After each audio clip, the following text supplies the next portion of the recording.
Good evening and welcome to Skits and Quibbles. I'm Precocious Lotus, or known as Dr. Audrey T if you watch Mental Health Matters at 8 a.m. PST on a Thursday.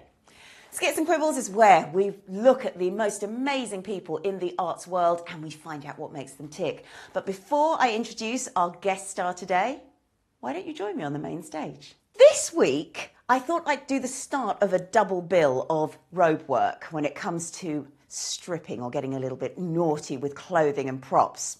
When you've got a robe, and this is just a cardigan, you can see that. If you're looking at burlesque robes, usually they're nice and fitted because you've got the tie, which you can play with. They've got much longer and more attractive sleeves because it makes it a lot easier to take the robe off. You'll see that at some point when I demo that in a few weeks' time.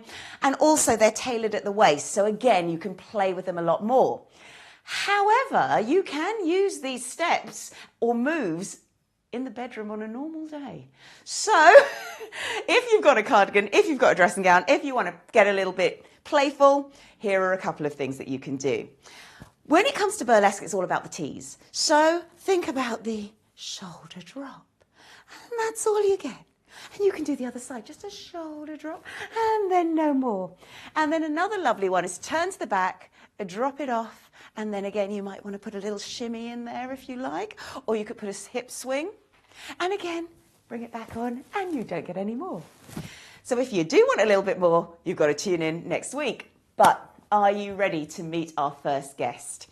Tonight, we have got, if you've watched Baby Reindeer, it's sadly not Richard Gadd, but we've got our very own barman. It's Mike Grant, mixologist, barman, therapist, everyone's best friend. Please welcome him to Skits and Quibbles.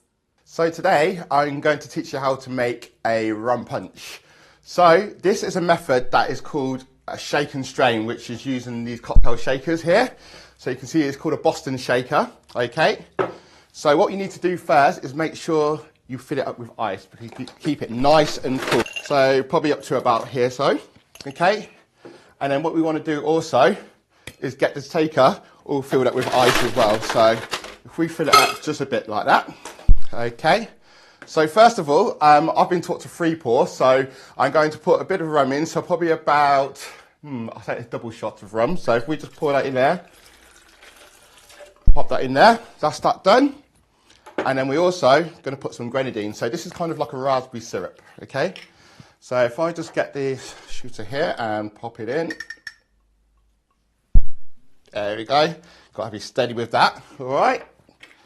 And now I'm going to put some juice in as well, okay? So what I usually do for my rum punch is to add some orange juice and some lime juice as well, okay? So, as I said, I'm a free pourer, so I'm just going to pour it in. Hopefully it's going to come up to the glass, which it should.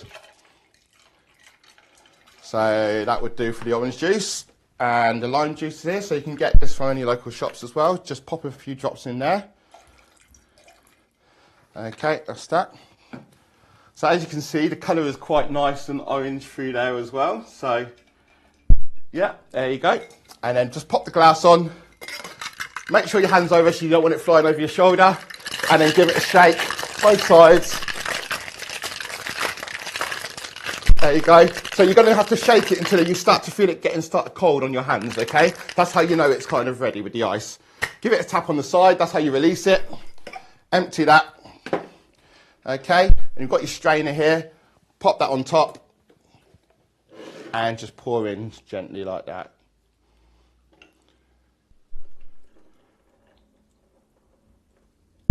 Wasn't a bad pour at all. There you go. Just add the straw in there. And if I like to as well, just add a little decoration in there as well. So pop that off, pop that in. And pop that on the side. And there you go. There's your rum punch.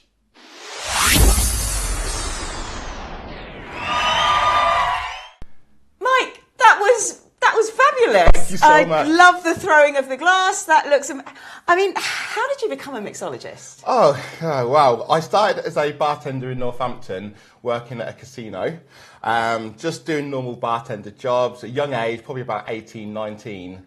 And I always had this kind of feel that I wanted to do more with drinks and offer more to people. So I made a move to Leeds city centre, and I moved to the casino there just for a normal move. And I really did not like my job. I was walking around carrying trays. It's not what I wanted to do. So I left that job and went next door to a really popular restaurant chain in Leeds. And just the manager's face when he came in, and he was so happy, so smiley. And he said, please, yes, we have a job. And he said, what would you like to do? I said, work on the bar. Now, this was a cocktail. This place is well known for cocktails, and I didn't know this at the time. So I went there, started working on the bar, got on really well with the team. And from there on that bar, we could start mixing up drinks, and we could just make up drinks as we go along. And I felt like a scientist. Yeah. I felt like, this is great. If I pour that in that, I could do this.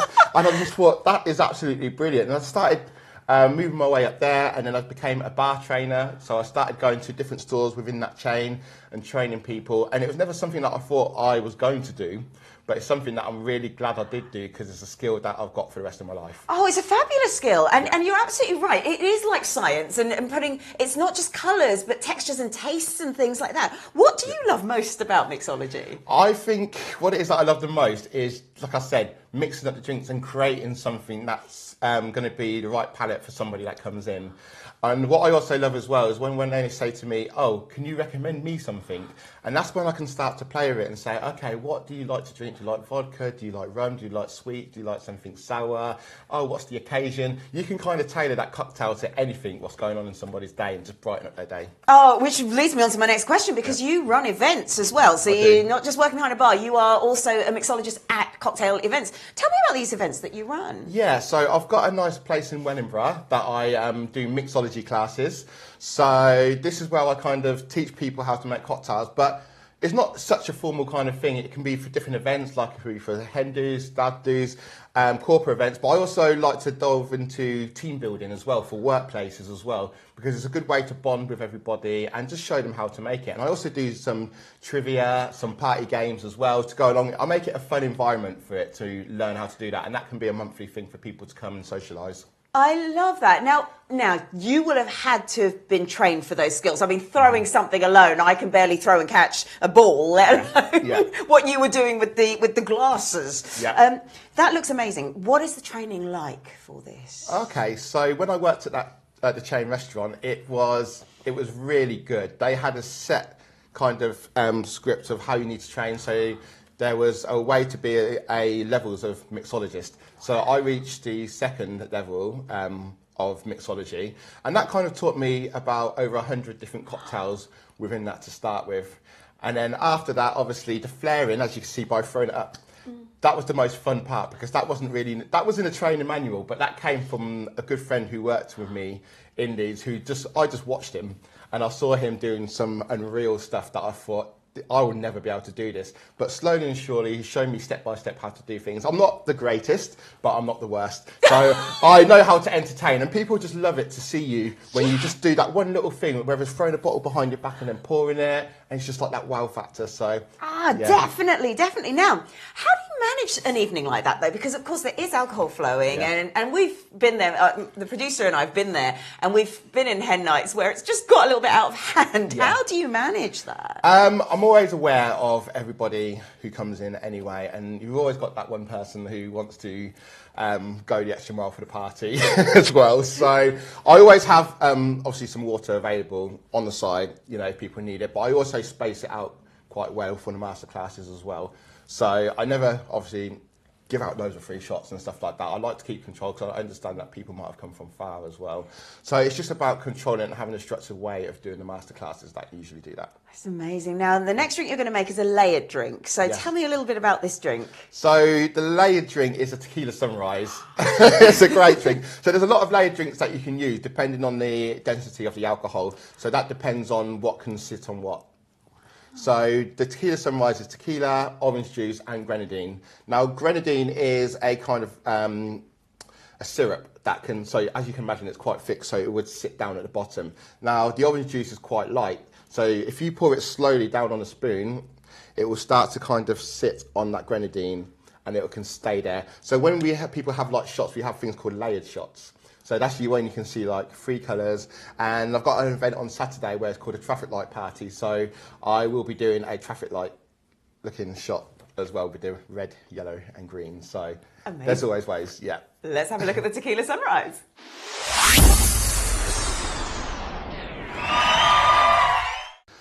I'm going to kind of make a mini tequila sunrise for you today. So obviously you get your glass ready. I'm going to put a little bit of ice in actually, why not? Ice is always good, keeps it nice and chilled.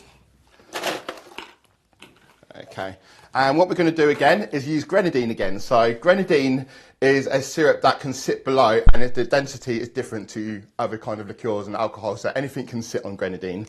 So if I pour it on here, like that, and then how you layer, you're going to have to grab the bar spoon, and you just tip it to the side of the cup like this, to the side, and then just pour it slowly, slowly, slowly, let it trickle. And you can kind of see it layering.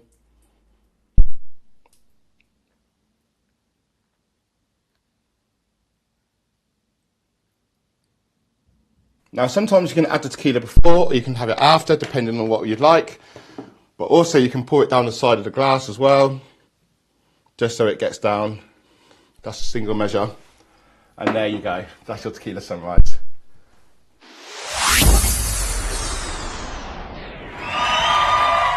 Well, that looks fantastic. The layering in that was just beautiful. And what was so lovely is when you're pouring that tequila in, just to see the orange come out as well. Yeah, yeah. Absolutely amazing. Now, do you have a favourite drink? And if you do, why? Oh, good question. Caipirinha. It's got to be a caipirinha. So that is a Brazilian cocktail. So the caipirinha is a kind of mix of sugarcane and the herbs. And it's a real short drink. And I just love the flavours that come from. So I would 100% hands down every time I'm out order a caipirinha. It is a well-known drink, but some people may not know what it is. But it's called Precocious. So it's kind of like I said, a sugarcane kind of spirit. Nice. Really nice. Yeah, because sugarcane is an unusual one in, I guess, in the UK. I know of it because I drink a lot of it in Malaysia, but it's a different taste. It's a very different type of sugarcane that they use as well. Yeah. So it's a blend with different elements as well. So lovely. Well, now we know caipirinha. Now, but of course, you do have to be adept with non-alcoholic cocktails as well. Because I don't drink. I can have a sip. It's not for any reason apart from the fact I don't take it very well. Chinese and Asian have this gene which makes us go bright red and fall asleep. Yeah. So,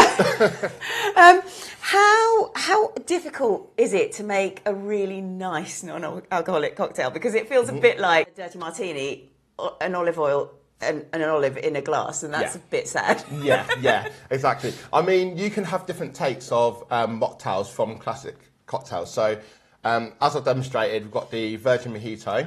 Yes. With that, you've got rum in it, and you've got obviously your limes, your sugar, your mint. So that's your main ingredients. But obviously, you can substitute that alcohol with it. So you've got your different elements, and it's all about the flavours that you bring into it as well. So you have your different cocktails. Obviously, you have ones like your Sex on the Beach as well, but then that's just got your orange and cranberry juice. So that kind of limits it. So you may want to add something else into there just to compensate, which is either the flavour of Archer's, which is peach, and you can add that into it as well. So it kind of takes away the alcohol. Yes, so for example with a peach, I guess you could use peach syrup, peach juice, or peach tea even. Or peach tea even, yeah. Nice, I like this. Now, you were talking earlier when you were training that you used to just create your own cocktails. Yeah. Have you got your own signature or anything like that, or are you working on one? I have actually. Really? When I worked at the restaurant, I perfected this cocktail over 2 years. This was go through a lot of alcohol on the bar, which the manager was okay about, strangely. But yeah, I call it Mi Amor. So it's called My Love. Reason being, I don't really know why I called it that. It's just a nice name and it looks beautiful. So it's kind of like a long orange drink, and that's got Midori. So this is a melon liqueur in here. Another liqueur, which is strawberry liqueur. And don't forget the other liqueur, a banana liqueur. So all these liqueurs have been blended into one with some orange juice and I'm giving it away now. Yeah. And some passion fruit juice as well. So if you want to make that at home as well. And what I like to make it different as well, this, you can tell I was experimenting in the restaurant.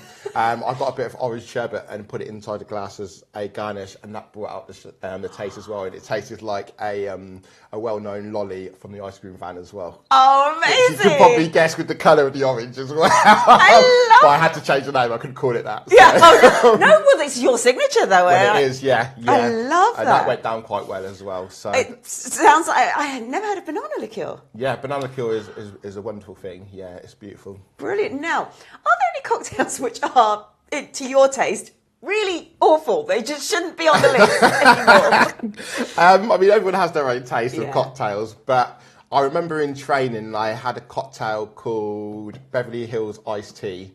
So this is a take on your Long Island iced tea. So you have different takes. You've got Barbados iced tea, Caribbean iced tea, Tokyo iced tea. It's just changing one alcohol for something else. So with the Beverly Hills, instead of having the Coke or the cola to top it up, you put champagne. So you've actually added more alcohol onto alcohol, which it's not my greatest cocktail to drink, but it's one of the cocktails that was on the menu in the restaurant. And there's also cocktails that involve having lager in it as well, which I found in one of our Bibles in the restaurant as well, and which we tried out on a quiet night as well. And we tried that. That was absolutely disgusting. Really? Yeah, I can't remember the name of it. I don't want to. And Good we'll to leave know. it as that. Yeah, good to know, because the lager doesn't sound like it would go very well in a cocktail. Yeah, exactly. Yeah. Now, can you tell us about the classic take on the cocktail that you're making next? Because it's going to be a mocktail. Yes. But it is a very well-known cocktail. Can you tell us a little bit about this? Yeah, so as I spoke before, this is the Virgin Mojito. So it's a classic take on the classic Mojito. So you've got your sugar, mint and limes in there, infused together. So it's all about mudding it up. The good thing about this is as well is it's a nice light summer drink as well, refreshing, it's cool, and like I said, I like to add some apple juice to that just to give it that flavour as well. You can obviously have soda to top it up, but I like to add lemonade sometimes just to give that refreshing, and it's also good for the kids as well, so kids can have that with the lemonade as well, so it gives them that option. Let's have a look at the mojito. Okay, so the next one I'm going to make is a non-alcoholic version of a cocktail called a Virgin Mojito. So for anybody who doesn't want to drink or, or anybody who wants to have an easy night, this is the one for you. This is a cocktail that I kind of enjoy if I'm out and I don't want to drink. It's also one of my favourite ones, so I'm going to talk you through this one, okay? So as you can see, I've cut up some limes right here. So what you can do is cut about 3 up. Just throw them into the glass like this, okay? And then also you want to get some mint leaves. So you probably want about 12 to 15 mint leaves in here as well. So what you want to do is just take it off the stalk, and some people just like to clap it, brings out the aromas of the mint. Everyone in the room can probably smell it, so, and then we'll just pop it in just here like that. So just break off the leaves, oops, push me back to the side. Throw in there. These are quite big leaves, so I could probably put about 8 to 10 in there. So that should do nicely there. Okay. Also, want to get some brown sugar. You can use white sugar, but brown sugar usually goes nice with the mojito. So you want 3 spoons of bar sugar into this, okay? So that's 1, 2, 3 there. Okay. All right. So after that, you want to get the muddler. And you just want to muddle it in. So bring all the juices together, bring it all up, okay?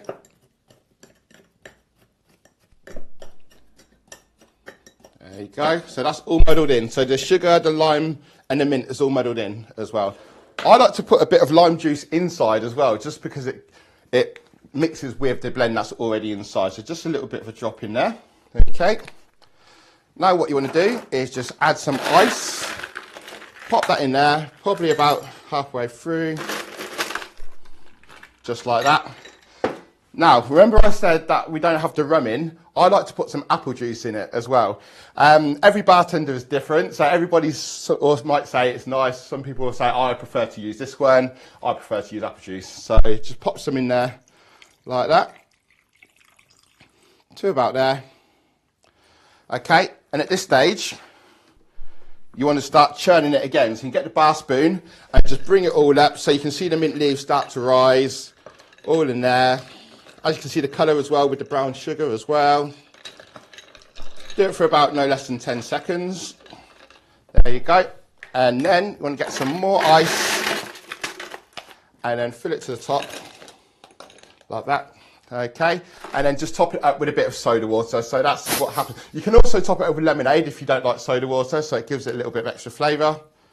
Top it in like that, as you can see.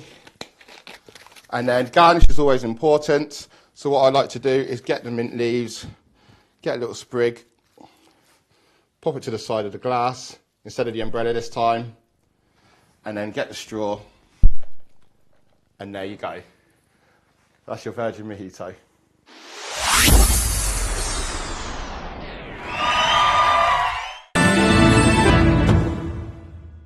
I'm Dr. Audrey Tang, a chartered psychologist, and on my show Mental Health Matters, we take a deep dive into all things mental health and well-being with the experts.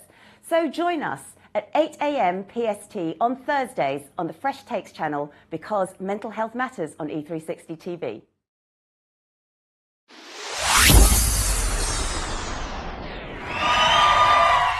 I mean, this is the non-alcoholic mojito. I drink the non-alcoholic mojito all the time. That is the best one I've ever had. Really? Wow. Definitely, definitely. And is it the brown sugar that you use? Because I think there's a taste. I mean, the classic one does get made with the brown sugar as standard. But I think when people make the non-alcoholic one, sometimes they will use the white sugar as well. So yeah, it could be a number of things. I feel like it would be the brown sugar that's kind of infused with everything as well. I think it picks up the mint more as well. It So does. there's just a real earthy, but it's beautiful, really beautiful. So yeah, Brilliant. I'm going to just keep this with me for the rest of this Take that interview. away, yeah. Working behind a bar, Yeah. you must also end up being a bit of an informal therapist, because people, whether it's alcohol or whether it's just a need to speak to someone, people will have a tendency to overshare. Yeah. How do you manage that, and why do you think it happens? It happens a lot. Yeah. It happens a lot. And, you know, sometimes it's nice because you've got people who are going through their everyday life and they could be having a lunch break, or they could be finished work and want to sit and wind down in the evening. It's always nice to have somebody who's at the bar, who's a friendly face, somebody who's not going to judge, and Yes. someone who's got the time to talk to them and take the time. And obviously making the cocktails as well, you can kind of take their mind off it as well. So yeah, I've had quite a few different kind of people who come, some who are great, some who I want to hide in the back. Not in a negative way. No, but I get they're it. looking for solace for myself, and it can be difficult, obviously, when you serve and stuff, but you always find that time to kind of make them feel welcome, and just as long as you let them know that I'll be with you in a second and come back to them. That's what I like to try to do, just to kind of talk, and I love it. I love hearing the different stories of people's lives as well, and I can help as well. So. Yeah, no, you're approachable, and also you're in your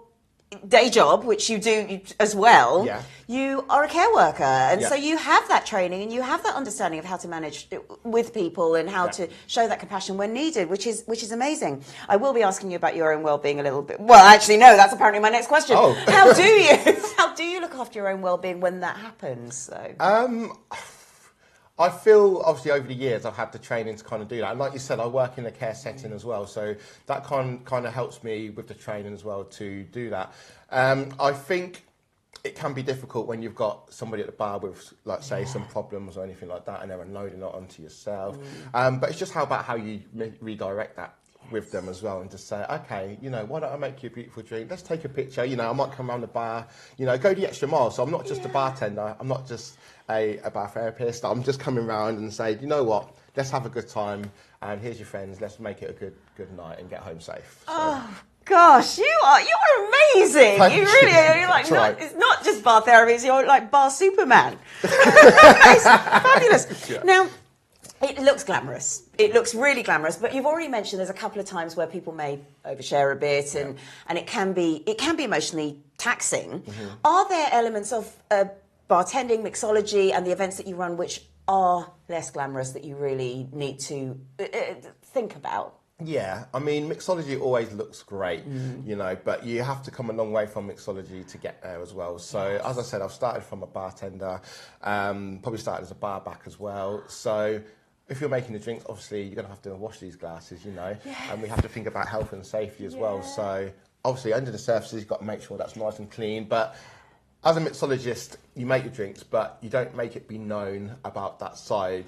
You just keep the glamour going, and you can kind of do it subtly, but you learn those skills along the way as well. So you have to go through those skills and those hardships to get to where you need to be. Oh, that's beautiful. And kind of just probing a little bit deeper, we've all, I'm sure, seen Baby Reindeer by now, and if you haven't, where have you been? Have you ever been, because you're so approachable, you're so compassionate, and you're so good at what you do, have you ever been the subject of unwanted attention? Yeah, it's happened a few times, not on the extent level of Baby Reindeer. Of course.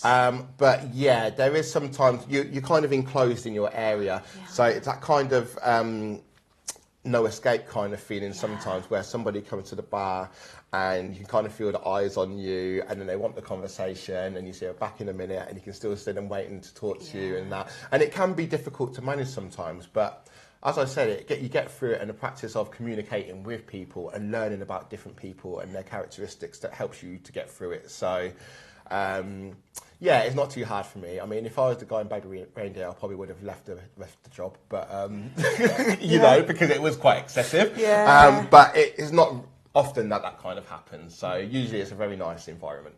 Oh, and so what would your advice be to stay safe when working with alcohol and working in that environment? Because it's late nights as well. It's that kind of thing. So you need to safeguard yourself, even just going home. Yeah, exactly. So I just feel, obviously, if you're working at a certain time, just make sure you've got the appropriate way of getting home. Obviously, don't drink on the job as well when you're driving. I don't drink on the job anyway, sorry. But just obviously take care of yourself. If you're a female, make sure that you've got somebody who's going to walk you home if you're walking home safe, because obviously late nights you can get different kind of people who may act up as well. So just those kind of things. So just make sure that you've got your route home and you're safe. Amazing. Now we're going to switch into our Great Dream Challenge, which we give all of our special guest stars. Oh.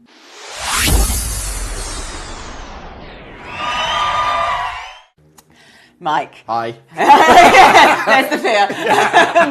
This is our Great Dream Challenge. We love giving it to our guest stars. You have 1 minute to tell us what you do for your own well-being based on the Action for Happiness Great Dream. It's the 10 keys to happiness. So I'm going to say giving, and you tell me what you've done to give to people, and so on. Perfect. All right. Are you ready? I'm ready. Giving. Giving. Working in the care centre to help people who are less able than me. Relating. Relating, working on the bar, giving them cocktails that relate to themselves. Exercising, looking after yourself. Exercising, I do yoga and martial arts. Wow. Awareness, living life mindfully. I do meditation at home at night. Trying out something new. Like trying out new cocktails. Lovely. Direction, having something to aim for. Always want to leave a legacy in life. Resilience, bouncing back. Had some hard times through depression, and I feel like I've come through it. Emotions, how do you see the good in things? Just by mindfulness and meditation. Love it. Acceptance, being comfortable with who you are. Just knowing yourself and your background and being true to yourself. And finding meaning in life, being part of something bigger. Just know that you are life. Oh my goodness, he's done it. Another one going to the top of the leaderboard. That is fabulous. And we have had a number of guest stars do this. And you might go right up there with our top 5. But look how many other people have done it. So that's incredible. I'm right at the bottom. I know, right? Tragic, really. Very impressed with that. So, if you tell our viewers, any sort of final words of wisdom when it comes to your looking after yourself and really finding the joy in life, because that's what comes out through everything that you do. Yeah, I think it's just finding what you enjoy in life really is the most important thing. And we all go through that kind of daily rush in our lives and stuff like that, and we don't really take time out to kind of figure out ourselves and just take that moment to think, what do I actually like? Let me spend more time kind of do that. And it's not always easy, but if you do it a little bit every day, step by step, that kind of feeling is going to start to build up. So that's kind of my advice that I can give.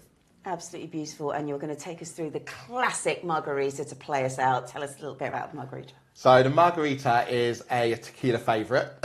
So it's a short drink which has got a bit of a punch as well. Very nice for kind of like elegant kind of posh events as well. Makes you look kind of bougie. But it's a very good preparation for that with the salt rim as well. And it's a very technical drink as well to make, which can be fun. So yeah, that's the margarita. Over to you, Mike. Okay, so now I'm going to show you how to make the margarita, okay? So first thing first is get your glass, and as we did with the other cocktails before, you add some ice with it.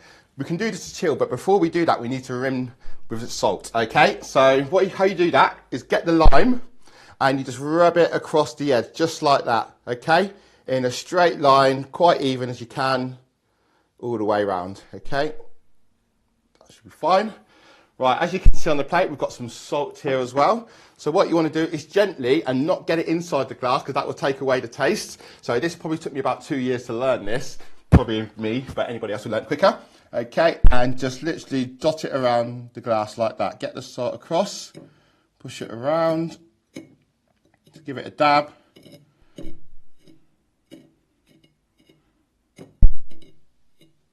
Looking good so far.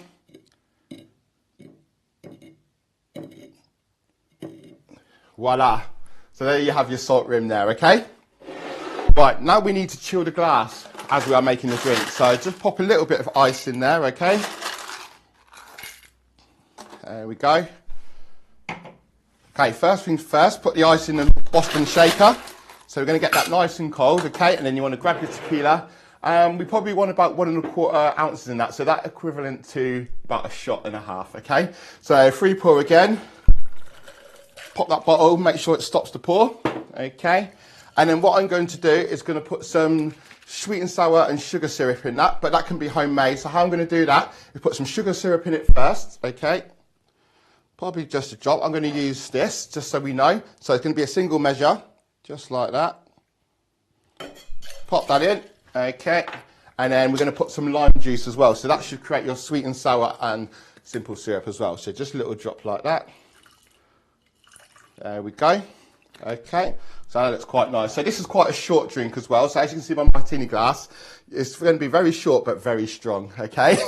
So what we want to do, just get rid of the ice. Try not to ruin the rim as well, so that looks good. Grab the glass again. And we're going to give it a shake, okay? Another shake as well. That should be fine. Give it a tap. Open it up. And then we're going to use our strainer again, okay? Pop that on top just there. And we're just going to give it a nice pour in there. So as you can see, that's just about the right length as well, so it doesn't touch the sugar as well if it does go inside. And there you go. That is your margarita.